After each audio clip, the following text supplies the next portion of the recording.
പ്രിയ വർഗീസ് നിയമന കേസിൽ പ്രതികരിക്കാതെ ഉന്നത വിദ്യാഭ്യാസ മന്ത്രി ആർ ബിന്ദു. ഡെപ്യൂട്ടേഷൻ എന്നത് കൃത്യമാണെന്നും കേസിൽ വിധി വരട്ടെയെന്നും മന്ത്രിയുടെ പ്രതികരണം. എല്ലാ വശവും പരിഗണിച്ചാകും സുപ്രീംകോടതി വിധി വരികയെന്നും മന്ത്രി ആർ ബിന്ദു കൂട്ടിച്ചേർത്തു.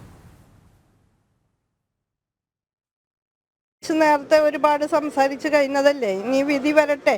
ഡെപ്യൂട്ടേഷൻ എന്ന് പറഞ്ഞാൽ ഇപ്പോൾ നമ്മുടെ യൂണിവേഴ്സിറ്റികളിൽ രജിസ്ട്രാർമാരായിട്ട്, അതുപോലെ കൺട്രോളർ ഓഫ് എക്സാമിനേഴ്സ്, അതായത് പരീക്ഷാ കൺട്രോളർ, ഇത്തരം ഉത്തരവാദിത്തങ്ങളെല്ലാം തന്നെ നിർവഹിക്കുന്നത് ഡെപ്യൂട്ടേഷനിലാണ് അധ്യാപകർ.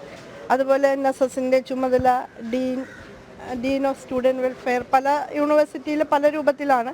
അത്തരം ഡെപ്യൂട്ടേഷൻ രീതിയിൽ ഉത്തരവാദിത്തം ഏറ്റെടുത്തിരുന്ന പ്രവർത്തനങ്ങൾ ഇനി അധ്യാപകർ വരേണ്ടതുണ്ടോ എന്ന ചോദ്യം കൂടി ഈ വിഷയത്തിൽ ഉൾച്ചേർന്നിട്ടുണ്ട്.